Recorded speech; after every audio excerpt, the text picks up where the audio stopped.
안녕하세요. 카카오 브레인 멀티모달 언더스탠딩 팀에서 연구 중인 피터입니다. 이번 세션에서는 이 세상 모든 물체를 검출할 수 있는 AI 기술을 만들 수 있을까요? 라는 질문을 통해 딥러닝 기반 물체 검출 기술의 과거, 현재, 그리고 미래에 대해서 발표를 시작하도록 하겠습니다. 본 발표는 다음과 같은 순서로 발표가 진행될 예정입니다. 먼저 오브젝트 디텍션이 무엇인지, 어떻게 해야 하는지를 간단히 설명드리고 난 다음 기존 오브젝트 디텍션 기술에 대해 설명드리고 한계점은 무엇인지 이야기할 예정입니다. 그리고 나서 이러한 한계를 극복하는 오픈 보캐블러리 오브젝트 디텍션 기술을 소개해드리고 응용 가능한 서비스에 대해서 이야기하고자 합니다. 물체 검출, 즉 오브젝트 디텍션이란 무엇일까요? 많은 분들이 아시다시피 클래시피케이션이란 이미지가 무엇인지 분류하는 것을 의미합니다. 즉, 고양이 이미지가 들어오면 고양이로 분류하는 문제입니다. 로컬라이제이션이란 물체가 어디에 있는지 위치를 찾는 문제입니다. 화면에서 볼 수 있듯이 고양이가 어디에 있는지를 찾는 문제입니다. 클래시피케이션과 로컬라이제이션이 하나의 물체가 존재하는 이미지에서 물체를 분류하고 위치를 찾는 문제였다면 오브젝트 디텍션은 여러 물체가 존재하는 이미지에서 각각의 물체가 무엇인지 그리고 어디에 있는지를 찾는 문제입니다. 그러면 여러 물체가 존재하는 이미지에서 이러한 물체를 어떻게 찾을 수 있을까요? 방법은 간단합니다. 이미지를 여러 조각으로 나눈 다음 각각의 조각에 대해서 클래시피케이션과 로컬라이제이션을 수행하면 됩니다. 그림에서 보시는 것처럼 첫 번째 조각은 백그라운드로 분류를 하고 두 번째 조각은 강아지로 분류를 합니다. 세 번째 조각과 네 번째 조각은 고양이로 분류를 합니다. 이러한 방법을 확장시킨 기술이 원스테이지 디텍터입니다.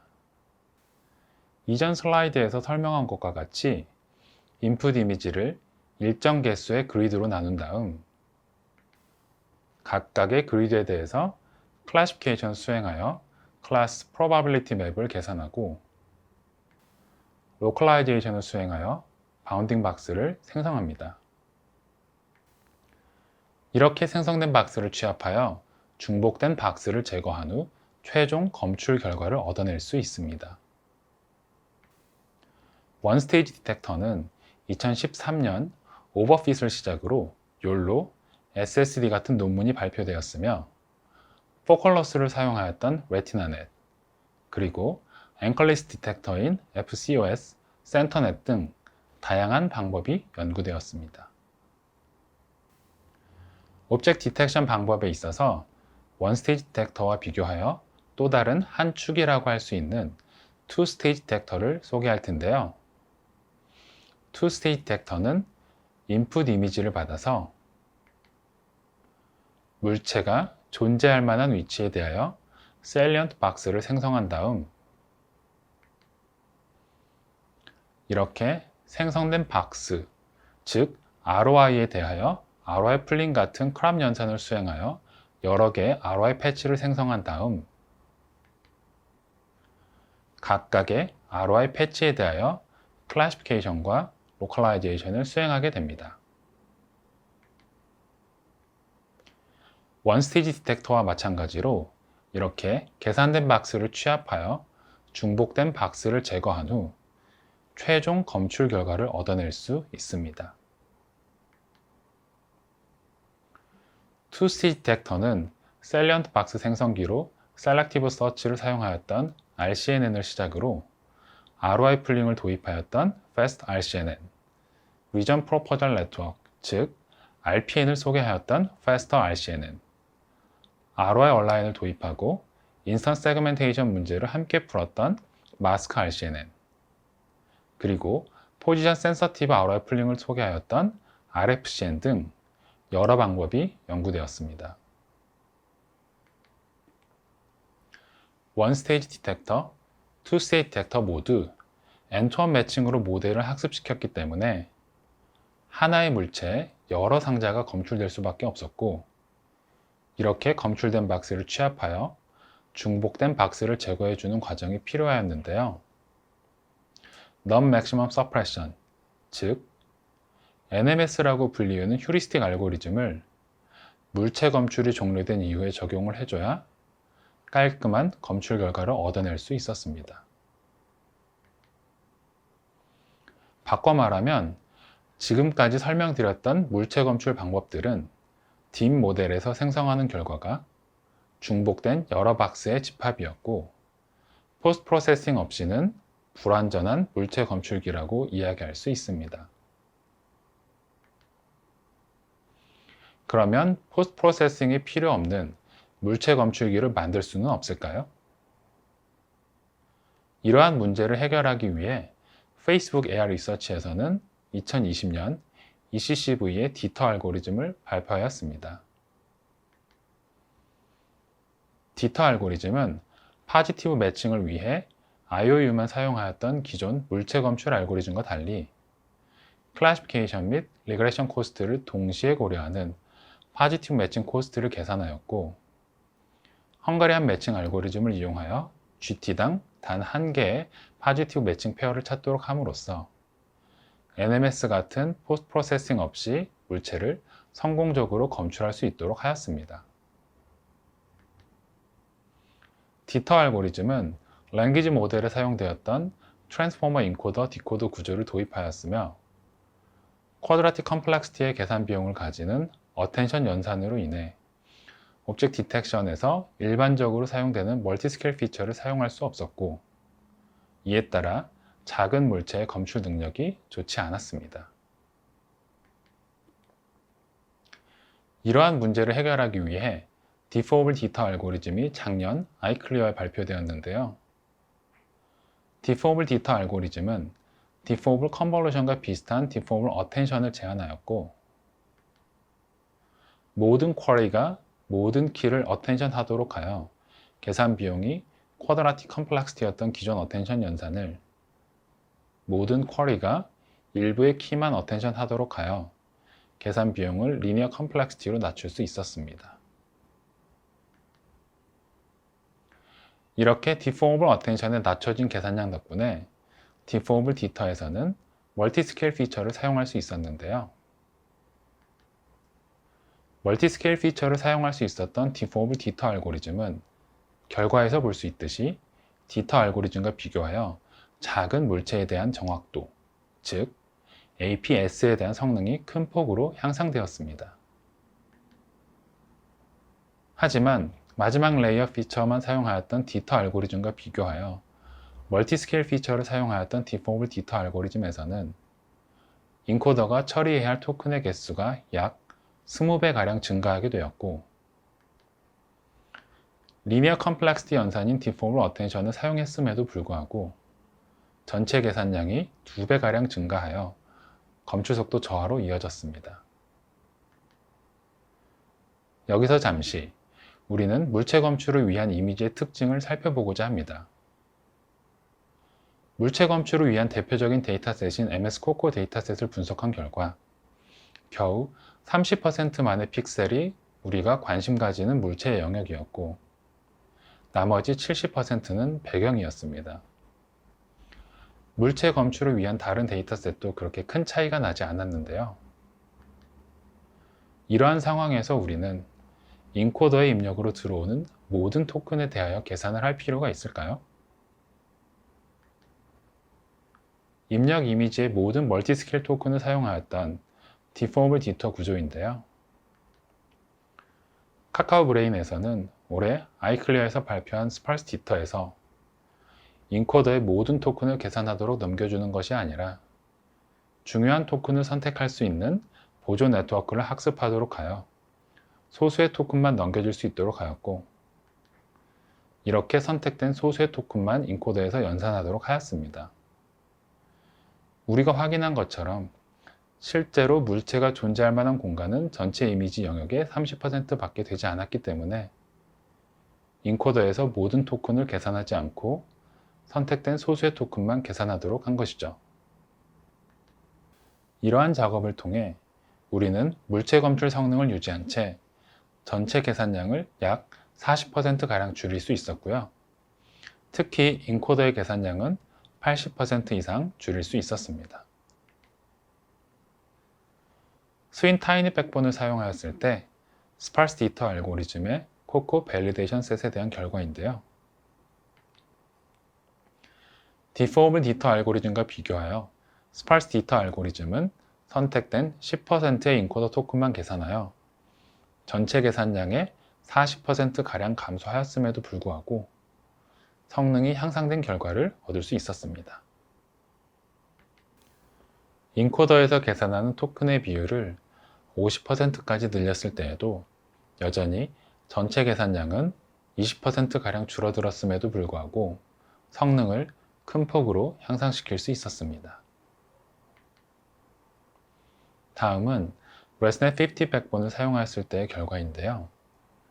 스윈 타이니 백본을 사용할 때만큼 극적이지는 않지만 스파스 디터 알고리즘은 30%의 토큰만 사용하더라도 100% 토큰을 모두 사용하는 디포블 디터와 동일한 성능을 얻어낼 수 있었으며 전체 계산량을 30%가량 감소시킬 수 있었습니다.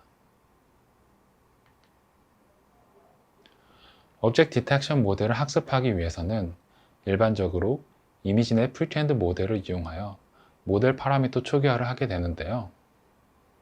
우리는 클래시피케이션 문제를 풀었던 이미지넷 프리트레인드 모델 대신 오브젝트 디텍션 같은 로컬라이제이션 다운스트림 태스크에 더 좋은 모델은 없을까를 고민하였고, 레이블 없이 스스로 학습할 수 있는 SCRL 알고리즘을 작년 CVPR에 발표하였습니다.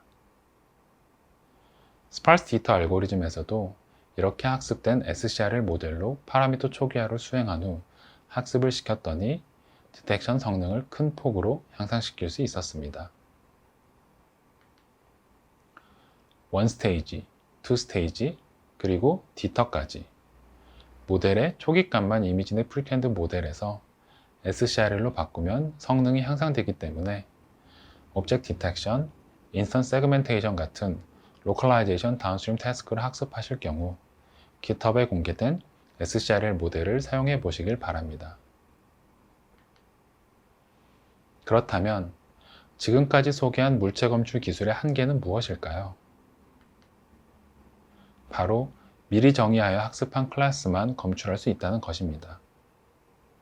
예를 들어 학습 시 총 4개의 클래스를 검출할 수 있는 물체 검출기를 만들 경우 첫 번째 로짓은 사람, 두 번째 로짓은 라켓, 세 번째 로짓은 자동차, 네 번째 로짓은 공이라 정의하고 물체 검출기를 학습할 경우 이렇게 정의된 4종류의 물체는 잘 검출해낼 수 있습니다. 하지만 학습 때 미리 정의하지 않았던 처음 보는 물체가 나올 경우 어떻게 될까요? 이러한 상황에서 학습하였던 물체 검출기가 무용지물이 될 수 있는데요. 새로운 물체를 검출하기 위해서는 5번째 로짓을 고무오리로 정의한 다음 새로운 물체가 포함된 이미지와 그에 해당하는 박스 어노테이션을 통해 다시 학습시켜야만 이러한 물체를 검출할 수 있다는 한계가 명확하였습니다. 그럼 이러한 한계를 극복하여 세상에 존재하는 모든 물체를 검출할 수는 없을까요? 이 질문에 답하기 위해 오픈 보캐블러리 오브젝트 디텍션 기술을 소개해 드리고자 합니다. 앞에서 설명드렸던 기존 물체 검출기는 특정 위치의 로짓이 미리 정의된 클래스와 1대1로 대응되었기 때문에 미리 정의한 클래스만 검출이 가능하다는 한계점이 존재하였는데요. 이러한 한계점을 극복하기 위해 고정된 길이의 로짓을 학습에 사용하지 않고 대규모의 이미지 텍스트상으로 학습한 모델인 클립 텍스트 인코더를 이용하여 로켓, 펄슨 같은 클래스 네임과 대응되는 클립 텍스트 임베딩 벡터를 생성하고 해당 벡터를 타겟으로 학습시키도록 합니다. 이렇게 클립 텍스트 인코더를 사용할 경우 어떠한 텍스트를 이용하더라도 그에 대응되는 클립 텍스트 임베딩 벡터를 얻어낼 수 있는데요. 물체 검출기를 학습할 때 다양한 클래스를 학습에 사용하고 이렇게 계산된 클립 텍스트 임베딩 벡터를 예측하도록 학습할 경우 모델 학습 시 사람에 대해서 person의 텍스트 임베딩 벡터로만 모델을 학습시켰다 하더라도 클립 텍스트 임베딩 스페이스에서 person과 woman, man이 가까운 곳에 위치해 있기 때문에 woman, man을 검출하려고 하더라도 모델을 재학습시킬 필요 없이 잘 검출할 수 있게 됩니다. 우리는 오픈 보캐블러리 오브젝트 디텍션을 위해 앞에서 설명드렸던 디포머블 디터 구조를 변형하여 사용하였습니다.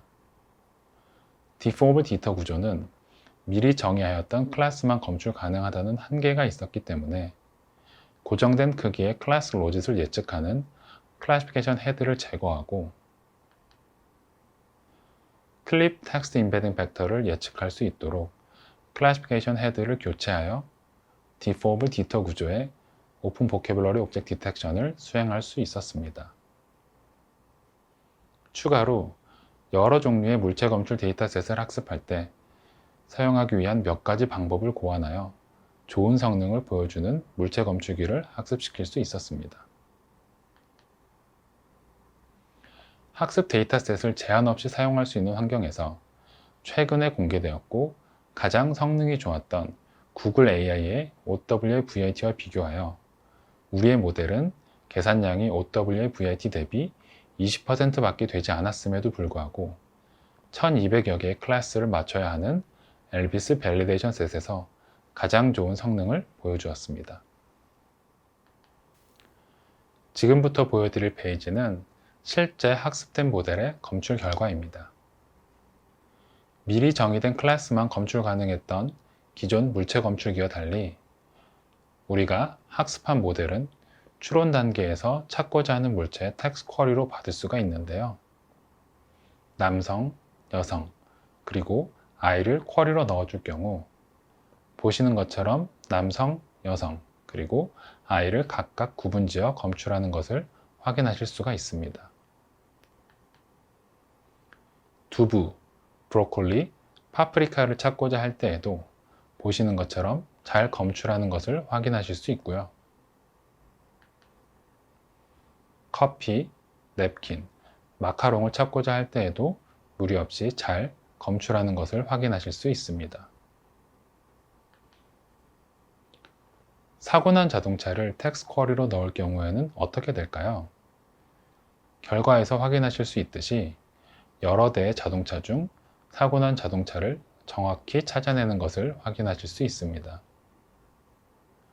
사고난 자동차의 경우 흔한 상황이 아니기 때문에 학습 데이터셋에서 존재하지 않거나 존재하더라도 매우 소수의 이미지만 존재하기 때문에 일반적인 물체 검출기로는 검출이 쉽지 않지만 우리가 학습한 모델에서는 잘 검출하는 것을 확인하실 수 있고요.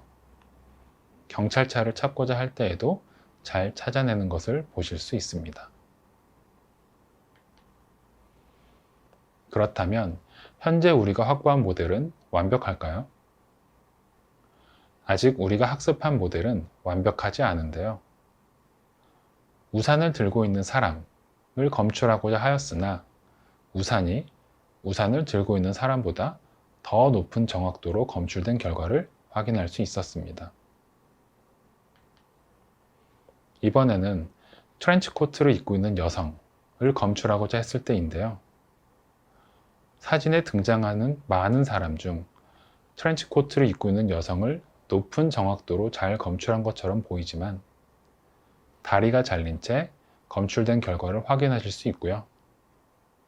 이러한 부분은 개선되어야 할 부분입니다. 이렇게 학습된 물체 검출 기술은 어디에 사용될 수 있을까요? 가장 쉽게 생각해 볼 수 있는 어플리케이션은 우리가 거리에서 쉽게 찾아볼 수 있는 CCTV, 즉 감시 시스템입니다. 거리에 몇 명의 사람이 지나가는지, 남성과 여성의 비율은 어떻게 되는지, 트렌치 코트를 입은 사람의 비율은 얼마나 되는지 등 거리의 패션 트렌드도 자동으로 분석할 수 있고요. 차량 사고가 나거나 거리에 위급한 환자가 발생했을 때 누가 신고하지 않아도 앰뷸런스, 경찰차를 신속하게 보내줄 수도 있습니다. 이미지 검색 시스템은 어떨까요? 키워드 중심의 이미지 검색에서 이미지에 포함한 오브젝트, 더 나아가 자연어 검색까지 가능할 것이라 예상하고 있습니다. 선글라스, 향수, 시계, 그리고 립스틱이 함께 나온 이미지를 찾고 싶으시다고요? 기존 이미지 검색에서는 쉽지 않았던 검색이 이러한 물체 검출 기술을 이용하면 손쉽게 가능해집니다. 검색 시스템의 불편함으로 인해 온라인 쇼핑이 어려우셨다면 이러한 기술이 온라인 쇼핑과 오프라인 쇼핑의 간극을 줄여줄 수 있을 것이라 생각합니다. 또 어떠한 곳에서 활용할 수 있을까요? 발표 들어주셔서 감사합니다.